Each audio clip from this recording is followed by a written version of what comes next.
Chapter 9, Doing the Next Right Thing. When one can see no future, all one can do is the next right thing. Pabby. Making outcomes the best they can be. For most of us, addictions make us walk through hell. Our addictions bring us to the depths of depression and despair. For some this means jails, institutions, loss of jobs, loss of family, loss of status in our communities, and the list goes on infinitely. When we are at the depths of where our addictions have taken us, we have huge fears that torment us to the point of insanity. If there is one idea, one thought that we can hang on to, in addition to our source of hope we discussed in an earlier chapter, in an effort to battle the feeling of depression and despair about our future, it is that, if we do the next right thing from this point on, things will work out as best as they possibly can. The rest of our lives will be the best they can be if we just do the next right thing from here on out. Of course, no one is perfect, especially people who have done everything and anything to support their addiction for extended periods of time. Those of us that have conditioned ourselves to only think of how we can continue our addictions regardless of the personal cost and the impact on others may struggle in the beginning to always default to doing what they believe is the next right thing. It's a habit that we must make, just like our habits surrounding the supporting of our addiction. In the Science of Addiction chapter, we talk about neural pathways we have created that influence our actions. For now, let's just say that these are habits of doing the wrong thing that need to be broken, and it takes practice to do so. If we are at the beginning of our journey, we have little practice in doing the next right thing. We won't be able to always do it. The karma recovery practice does not require perfection and does not ask for perfection. The goal is simply to have the will to make the effort to do the next right thing and to try wherever and however possible to do so. The best way to start doing this is to look at our intention behind our actions. This is known as wise action, which we discussed in Chapter 5, Karma. This is to develop the ability to act in a way that does no harm. Act in a way that is motivated by loving kindness, generosity, compassion, and forgiveness. To do what is best for our recovery and those around us. To be of service wherever possible. The focus on doing the next right thing and acting with loving kindness, generosity, compassion, and forgiveness is an insightful way to approach recovery from addiction. This philosophy guides not only the action itself but also the intention behind it, a concept deeply rooted in various spiritual and philosophical traditions. The next right thing. This concept emphasizes incremental progress rather than an overwhelming transformation. By focusing on one right action at a time, we can create a manageable path towards recovery. It's an acknowledgement that perfection is not the goal, rather, a sincere effort towards growth is. Wise action. Understanding the intention behind actions can foster mindfulness, which has been shown to be an effective tool in addiction recovery. By examining why we choose to act in a certain way, we cultivate awareness and control over our behaviors. Community and service. Emphasizing service to others and the community, as described above, aligns with the broader goals of recovery. It fosters empathy, connection, and a sense of purpose. Holistic healing. This approach considers not just the physical and mental aspects of addiction but the spiritual and emotional ones as well. It can complement medical treatments and therapy with personal reflection and spiritual growth, leading to a more comprehensive recovery. Positive reinforcement. By framing the recovery process in positive terms, doing the next right thing, acting with compassion, we can build a positive self-image and reinforce our recovery with affirmative thoughts and actions. Breaking old habits. Recognizing and addressing the neural pathways, habits, which have contributed to addiction is critical. This understanding, coupled with active efforts to change, may help break the cycle of addiction. Emphasizing personal responsibility. This approach does not deny the challenges or absolve responsibility but empowers us to take control of our recovery journey. It recognizes that while the past can't be changed, the future is shaped by the choices made today. The principles of this practice offer a thoughtful, compassionate, and empowering path towards addiction recovery. It aligns with scientific understanding of addiction while also drawing on profound spiritual and philosophical insights. The focus on wise action, loving intention, community connection, and personal empowerment makes it a deeply human approach to a complex and deeply personal challenge. It's a path that offers not only recovery but personal growth, community building, and a renewed sense of purpose and meaning in life. How do we know what is the next right thing to do? All humans are born with the innate ability to know right from wrong. In active addiction, we knew what we were doing was wrong. It was wrong for our health, well-being, relationships, careers, our families, and our lives. When we think about what the next right thing to do is, we should always ask the questions. What is best for our recovery? What is best for those around us? What are the motivations behind our actions? The long-term, short-run axiom. Doing the next right thing is going to be the harder thing to do in the short run, but it will almost always be the easier thing to do overall. In other words, the long-term impact on our lives will always be better if we do the right thing in the short run rather than the easy thing. To give in to our desire to act out our addiction rather than take the necessary steps to continue in recovery would be a good example of doing the right thing rather than the easy thing. To use a concrete example, if your addiction is alcohol and you are struggling with the emotional pain brought on by a romantic relationship, the easier thing to do would be to numb yourself by acting out your addiction instead of utilizing all of the tools in this practice to deal with this pain, including feeling it and moving through it. While it would be easier to act out our addiction and get immediate relief, the long-term consequences will be much more difficult and costly to us, as well as all those we care about and love. Through the steps, daily actions, and recovery exercises of this practice, we can learn how to deal with these emotions in a positive way. Each time we do, we become stronger and better. This is the thing that we must remember and think about when considering acting out our addiction. No matter how much pain we are going through, no matter how much we want to change the way we feel, it is always going to be much harder in the long run if we act out our addictions as opposed to doing the next right thing when dealing with negative emotions and life events that are uncomfortable to us. Moral compass. Recognizing innate knowledge of right from wrong and acting in accordance with this understanding is a practice in self-awareness and integrity. It's a commitment to ethical behavior even when it is challenging. Long-term benefit versus short-term ease. This concept is tied to the psychological idea of delayed gratification, where resisting an immediate but lesser reward leads to a later and greater reward. In the context of addiction recovery, resisting the temptation of immediate relief through addictive behavior leads to long-term growth and healing. Coping mechanisms. The focus on dealing with negative emotions positively emphasizes the importance of developing healthy coping mechanisms. This contrasts with the maladaptive coping strategies associated with addiction, where immediate relief often leads to long-term suffering. Empowerment and responsibility. Emphasizing personal responsibility and empowerment, this approach encourages us to make the harder, yet better choice. It's about recognizing that one has control over our responses and actions, even in challenging circumstances. Community and support. While focusing on individual actions, this approach is often supported by community, therapy, or a structured practice. Our steps, daily actions, and recovery exercises are a framework that supports us in making these difficult but correct choices. Building strength and resilience. By facing and overcoming challenges, we develop resilience.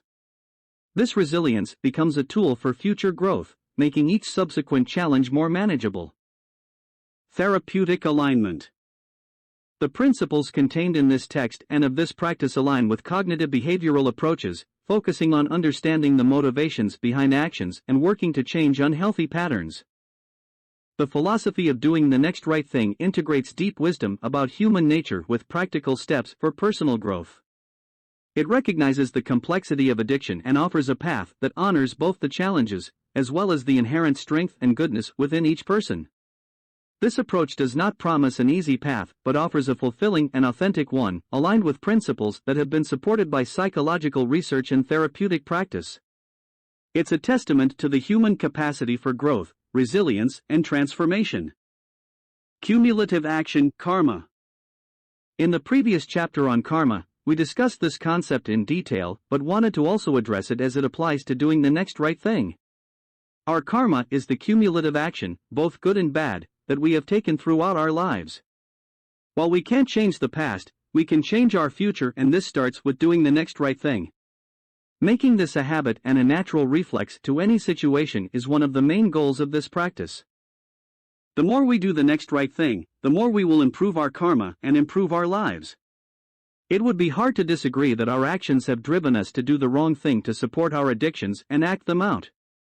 This repetitive and obsessive concentration on doing the next wrong thing has negatively impacted our lives and caused massive pain, misery, and every other negative emotion imaginable for us, those around us, and almost always, to the highest degree, those we love most. It only makes sense that doing the opposite, doing the next right thing, will have a positive effect on our lives and all the people we care about.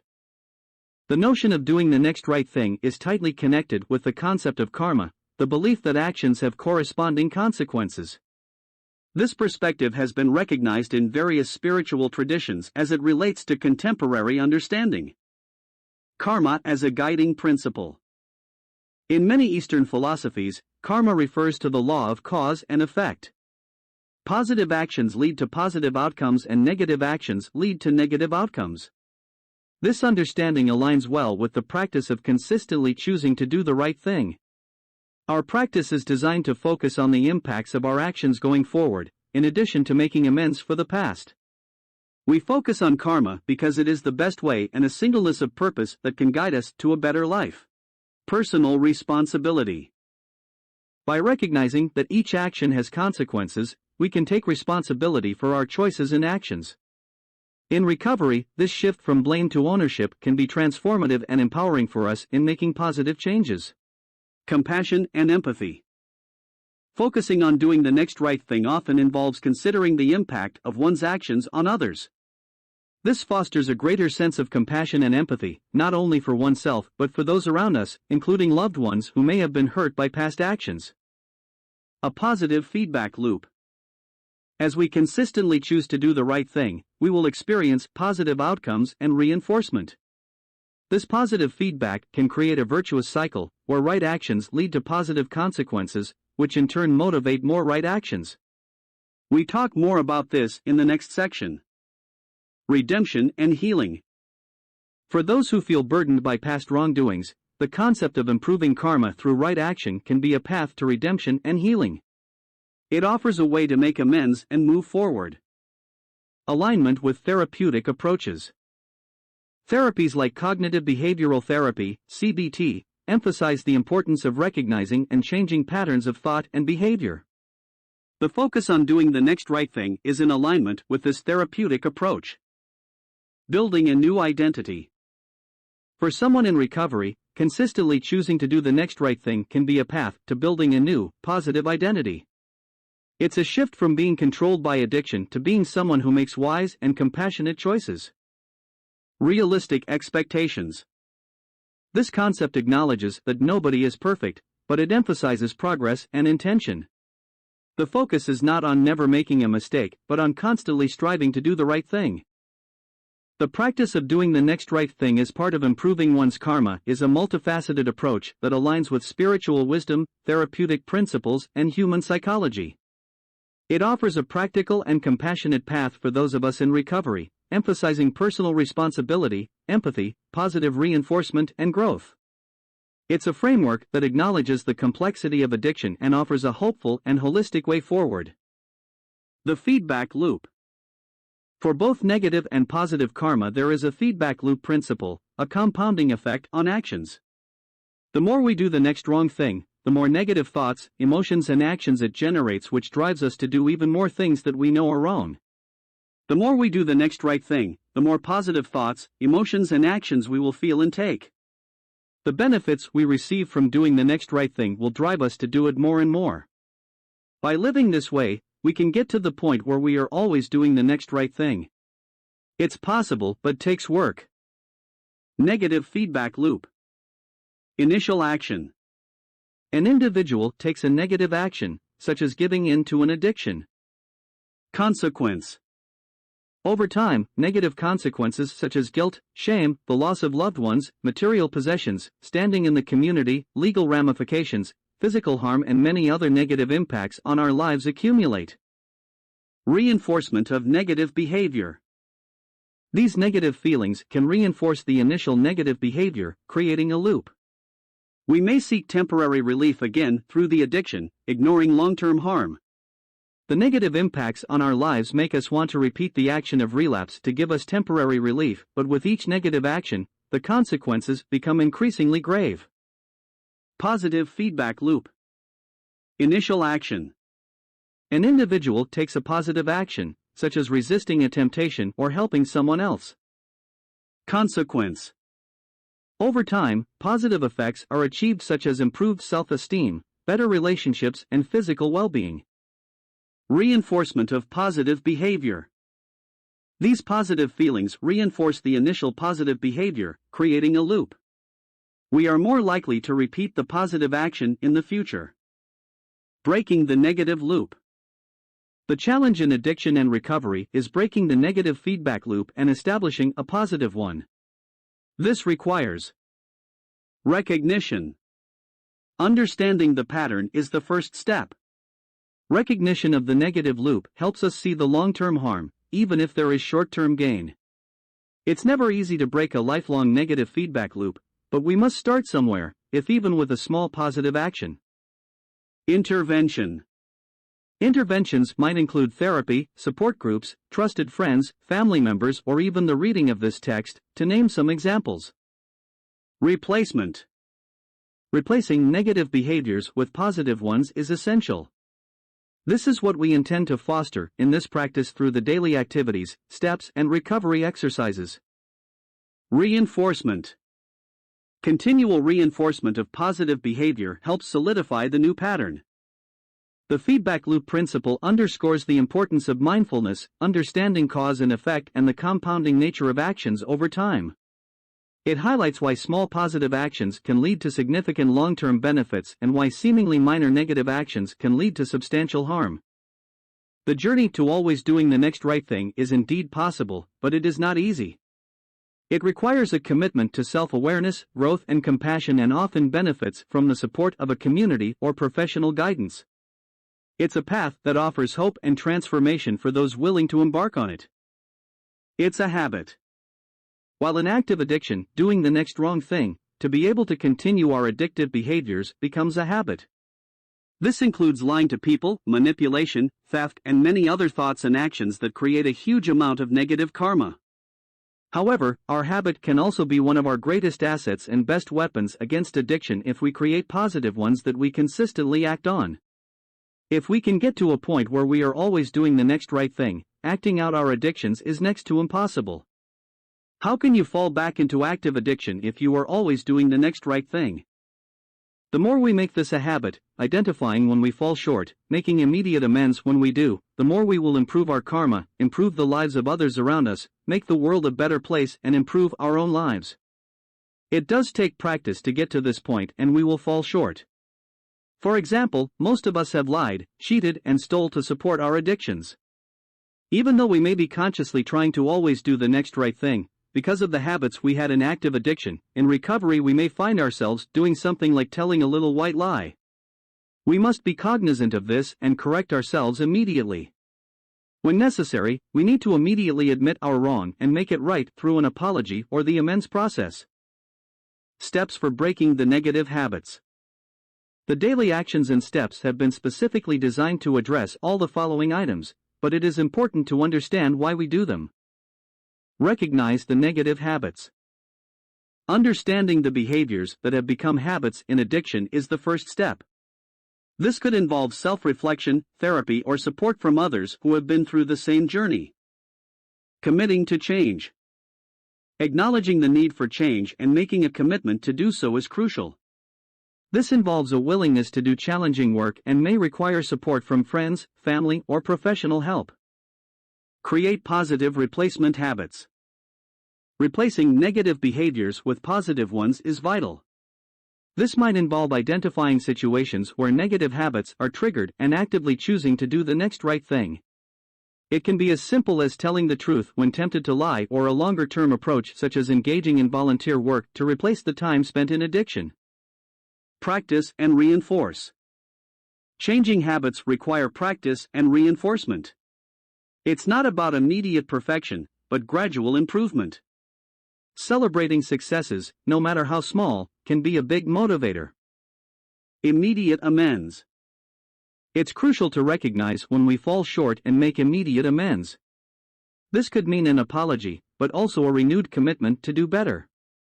It's a way to keep ourselves accountable and rebuild trust with others. Seek support if needed. Some may find that professional guidance or group support is necessary to make these changes. There is no shame in seeking help, it is a sign of strength and determination. Cultivate self-compassion. Recognizing that we are all human and that falling short is a natural part of growth is vital. Self-compassion allows us to pick ourselves up and continue the journey without being paralyzed by guilt or shame.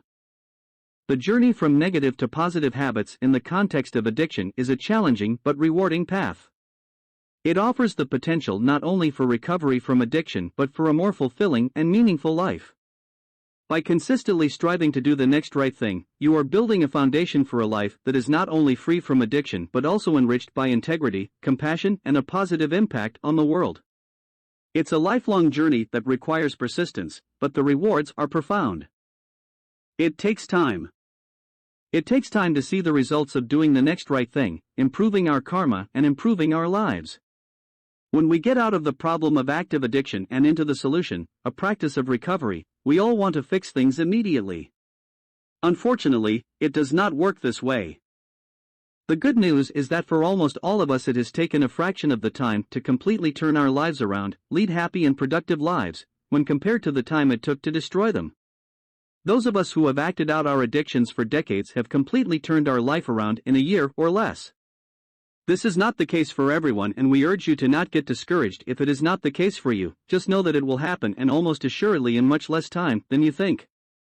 The other important thing to remember is when you take step 1 and begin a practice of positive karmic action, doing the next right thing and being of service to others, you have in fact changed your life for the better, began to change the lives of all those around you, and hopefully begun the journey of making the world a better place one day at a time. Indeed, the journey to recovery and improving one's karma is a process that requires patience, commitment, and continuous effort. It's not an overnight transformation, and expectations must be managed to avoid disappointment or discouragement. However, the process often takes much less time than the years or even decades spent in the throes of addiction. Here are some key points to keep in mind during this transformative journey. Embrace the process. Understand that healing and growth take time. Every small positive change is a step forward. Celebrate progress. Acknowledging and celebrating every bit of progress can be motivating and uplifting. This does not mean just the big milestones, but every single day that you stay committed to doing the right thing, you should acknowledge your progress to yourself. You should feel good about what you are doing. Stay engaged with support. Continue to seek support from friends, family, support groups, or professionals.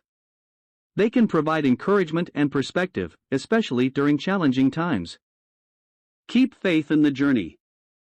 Trust that if you continue to do the right things, the results will come. This faith can be a powerful driving force, especially during times when progress seems slow. Reflect on growth. Periodically reflect on where you started and where you are now. This can be a potent reminder of how far you have come and can reignite your passion for continuing the journey. Impact beyond yourself. Realize that your actions are not only transforming your life, but also positively impacting those around you. Your journey can inspire and support others, contributing to a broader positive change. Avoid comparisons. Each person's journey is unique, and comparing your progress to others can lead to unnecessary frustration. Focus on your path and your growth. This journey offers the opportunity for a deeply fulfilling life, a life of integrity, compassion, and a positive influence on others. Embracing the process, celebrating the progress, and keeping faith in the journey are key to navigating this transformative path successfully. It's not just about recovery from addiction, but about building a life of purpose and joy. Each day is a test. Robert F. Kennedy Jr., who has been in recovery from addiction for about 40 years, puts the theory of looking at every day as a test very well. A better way to put it is that every day is a series of many small tests. How we do on these is a statement as to how we are doing on our daily test. If every time you are presented with a choice, you are doing the next right thing, you are passing. The more small tests you pass, the more you will be living a habit of doing the next right thing. This in turn builds positive karma, which improves your life and the life of those around you. Ask yourself honest questions throughout the day like, did I hit the snooze button, or when I awoke this morning I jumped out of bed? It may seem small and insignificant, but remember, we are getting into the habit of always doing the next right thing, no matter how small the action may seem. Robert F. Kennedy Jr. tells a remarkable story where he was running through the airport one day, late for his flight. He had a piece of gum in his mouth that he threw in the trash can. He saw it bounce out. He got about 60 more steps before he made the conscious decision to turn around, go back, pick it up and throw it in the trash, even though he knew it may make him late for his flight. He said that he does not remember much of anything else about that day, including whether he made his flight, but he will always remember that he turned around and picked up that piece of gum because it was the right thing to do. That story embodies so much of what we have discussed in this chapter. Daily inventory. One of our daily actions is to take a daily inventory. We will cover that more in the section of this text that discusses these daily actions, but for now, just remember that doing the next right thing is one of the most important, if not the most important parts of this practice and the success you will have in a life of recovery. It's equally important for us to be honest with ourselves and take regular appraisals as to how we are doing in this respect. All of us have the power to do the next right thing wherever possible. The question is, will we? Whenever you get into a funk, just do the next right thing and keep doing the next right thing. You will be amazed at how fast you get out of the funk. Matthew Kelly.